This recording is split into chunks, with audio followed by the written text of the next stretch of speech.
Hi everybody, I'm Chris Davis from Add Water and Stir, and I am going to show you how to install the ESP01S on the Altair-Duino Pro and be able to use 3 different serial devices now with your Altair-Duino Pro. I've got the guts of the Altair-Duino Pro here, and we're going to install it right here in this little connector that's been on this board for almost 4 years. It was early in the process. I wanted to include Wi-Fi Telnet capability to the Altair-Duino, and just never got around to it. Thanks to a couple open source projects that I was able to find, including one from David Hansel, the author of the Altair emulator here. I've been able to make this happen. So I'll show you how, and hopefully have the instructions written up on my website, hopefully within a few days, if I can set aside a few hours to do that. So you're going to need the ESP01S. Make sure you get the one with the S on the end. It's a black board. I think the non-S version is a blue board. This has 1 meg of memory. I don't think the code will fit in the 512K of memory that's in the regular ESP01. So make sure you get the black board, the 01S. I also have this Open Smart programmer here that this plugs into, so you can program it. You can get the 2 of these on eBay for like $5, or they're on Amazon too. You know, there's just crazy cheap. I would suggest getting the Open Smart programmer. There's another version of the programmer, but this one has a switch that lets you switch between UART and program. If you get the other version, then you've got to basically solder a jumper between a couple pins to do that. So this is a little bit easier. You're also going to need a female header that is 8 pins, 2x4 pins. I actually have 2 single row female headers here. I'm just going to put them side by side on here. Now, because the Altair-Duino Pro is using both what I call serial port 1 for the VT100 emulator and serial port 2 for the DB9 connector, you're going to have to use a 3rd serial port. And the way we do that with the Altair-Duino is, here, let me pull my board off of here. In fact, we're going to need it off of here. Here. Let me pry it off of here. There we go. We are going to need to solder a serial connection to these little surface mount LEDs for receive and transmit. It's not as difficult as it sounds. I've done it a few times. Yes, I need to put my magnification glasses on, but it's not that hard to just tack a wire onto those 2 connections. So we're going to do that. So let's unplug this, make it a little easier to work on. Now, this connection here by default is connected to pins 18 and 19 on the Arduino, which I call serial port 1, which is normally where the VT100 emulator is, or if you have a Bluetooth module on here, it's connected to that. So we do not want to connect to the receive and transmit lines, and you can see they're labeled right here on the board. So what we're going to do instead is we're going to pull those pins out of the header. So I'm going to just take my pliers here, and I'm going to grab one of these pins on the header and just pull it out. They should just pop right out. So that there's only 3 connections there, and I'm going to do the same to the other side. And then when we solder them on, make sure that those open connections are where the receive line is and where the transmit line is. So I'm going to make sure those are oriented correctly, and that way we will be able to receive ground and power from the connector, and a convenient place just for it to, be held, and not be connected to pins 18 and 19 on the Arduino. So I'm going to go ahead and solder that. I'll speed up the video so you guys don't have to watch me solder.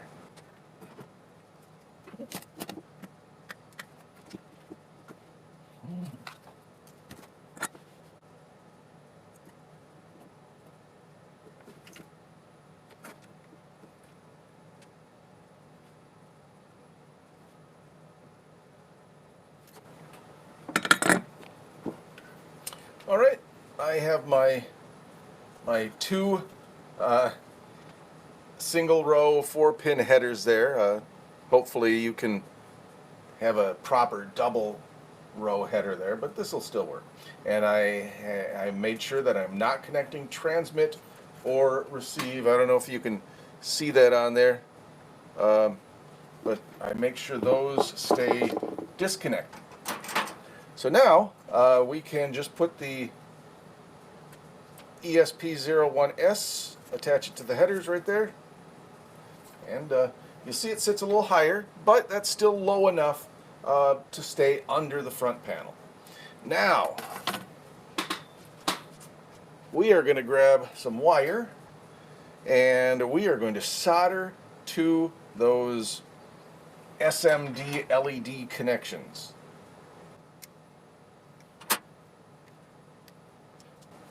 Now you are going to need to have the latest firmware installed with the proper pre-compiler directive set, or yes, you're going to need to enable the receive and transmit on the LEDs here.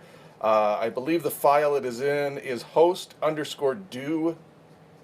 Yes, host_dua.h.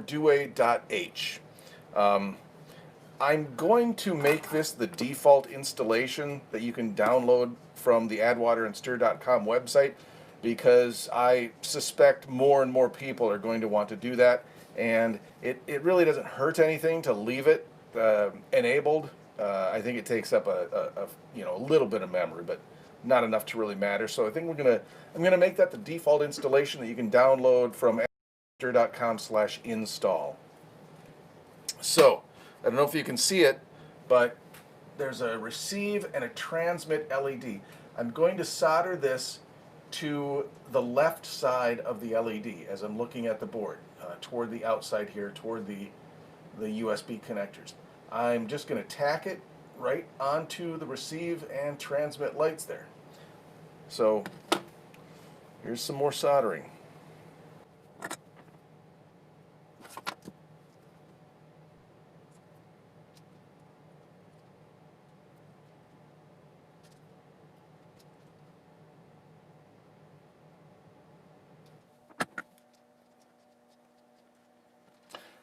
All right, again, I don't know how well you can see that, but I've soldered it to the receive and the transmit. Receive is green, transmit is blue in my wire. And then I've kind of routed the wire through the middle of that JTAG connector just to keep it in place, and then out through pins 7 and 8 on the side of the Arduino here. So now I can put my Arduino back onto the back of the main board here. All right, we're in place. Now what did I say? I said green was receive. Green is receive, blue is transmit. Now I'm second guessing myself. I'm gonna have to look.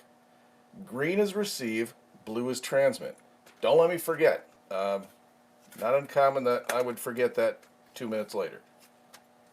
Green is receive. All right, I have to remember that. Now, we're going to you see there's just the header pins here. I'm just going to solder directly to there. Now, green is receive. Don't let me forget that. But I'm going to solder it to the transmit pin because the device transmits, the Altair-Duino receives. So I'm going to, the green receive line is going to go to transmit on my ESP01S, and then the receive, okay, receive goes to transmit, transmit goes to receive. All right. Makes sense? Oh, sure it does. More soldering.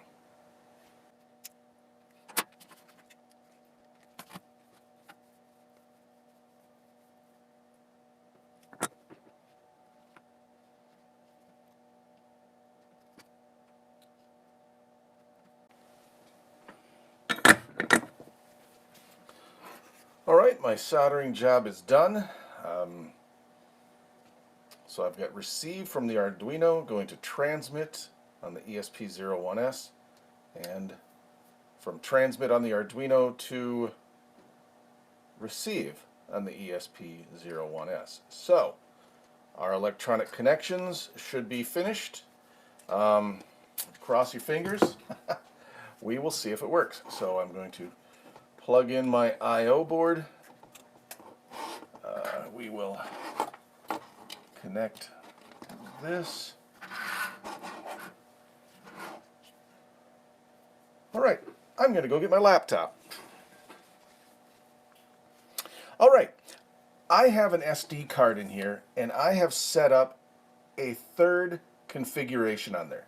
Normally, your SD card will come with two configurations. Configuration 1 is to use the VT100 terminal or Arduino pins 18 and 19. Configuration number 2 is for the serial port, the 9-pin DB connector, and that is connected to the Arduino, I believe, on A6 and A7. I have installed the firmware for the Arduino to use the receive and transmit LEDs, and I have created a third configuration file that uses the receive and transmit pins. So, and if you want to know how to make that, honestly, it's as easy as firing up your Arduino, loading configuration 1 and 2, changing it to use the serial on the receive transmit LEDs, and then saving it as configuration number 3. So if we set on the Arduino, if we set switches 1 and 0 up, that's a binary 3, and then we hold up deposit while we turn it on, the Arduino, the Altair-Duino, is going to load configuration number 3 from the SD card. So let's see how lucky we get. Okay, lights flashed. You see a blue light on here. It's got power, and right now it's looking for Wi-Fi. Well, it should not be set up. I think I've cleared the Wi-Fi settings on this. So I'm going to, on my phone here, and let's see if we can zoom in and get a good look at it. I'm going to look at the other networks. Now you see there's a network, I hope you can read that, there's a network called Altair-Duino. We're going to want to go to that network connection because we need to set up the ESP01 on our Wi-Fi network. So I'm going to click on Altair-Duino. It's trying to connect. It's going to go to a captive gateway. See, it's going to open up a page. Now, if you don't get this, open up a browser and go to this IP address, 192.168.4.1. Okay, we're going to click Configure Wi-Fi. And here we've got my Wi-Fi called No Free Wi-Fi for You, and then one of my neighbors. So I'm going to click our Wi-Fi, No Free Wi-Fi for You. I'm going to enter the super secret password.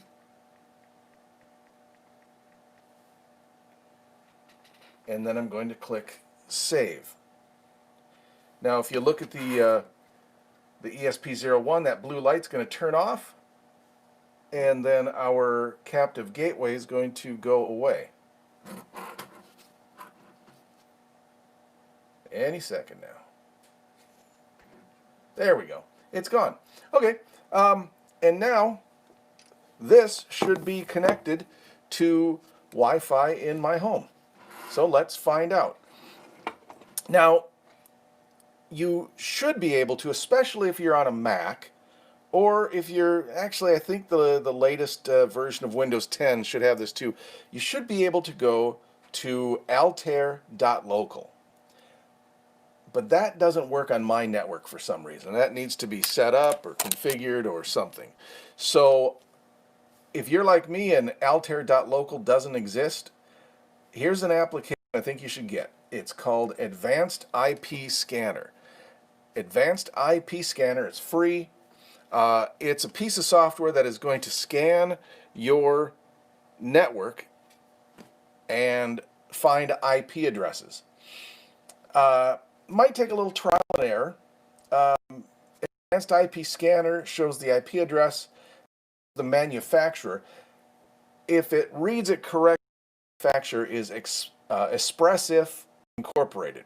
They make the ESP01S. If that shows up, boom, you know that's it. I've noticed in playing with this, sometimes it doesn't show up. So sometimes you might have to run the advanced IP scanner, get a list of the IP addresses on your network, then set up the Wi-Fi on your Altair-Duino and compare them.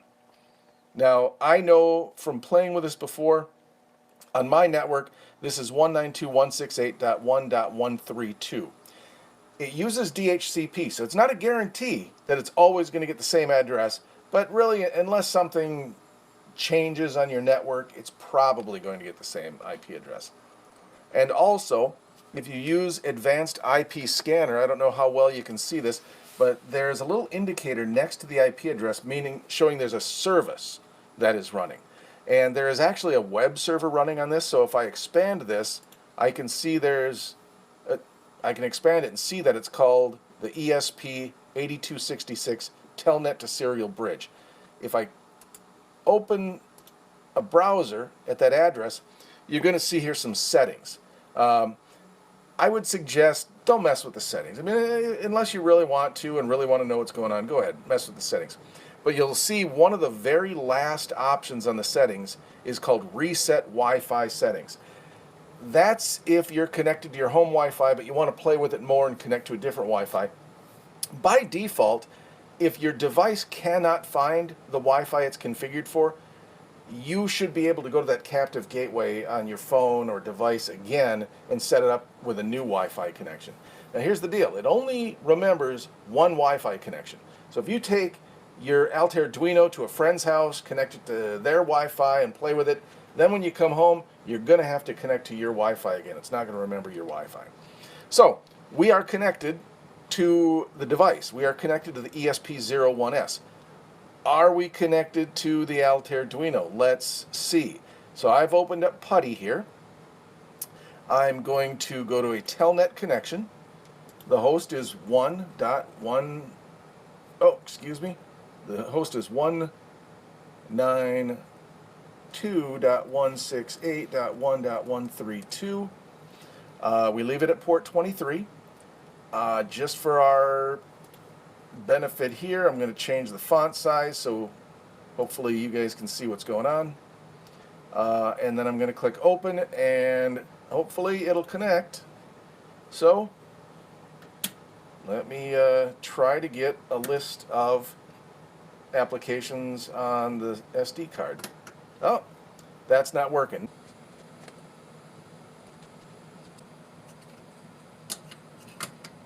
There we go. There's our disk images there. I don't know if you can see that, but everything appears to be working correctly. So let me load up a disk image. Load, oh, wait. I need to switch that up. And there we go. Now we've loaded Zork. I can run that. Zork 1. And now I'm connected via Telnet over Wi-Fi to my Altair-Duino. Again, I hope to have this written up on the website in a short time. And thanks so much for watching.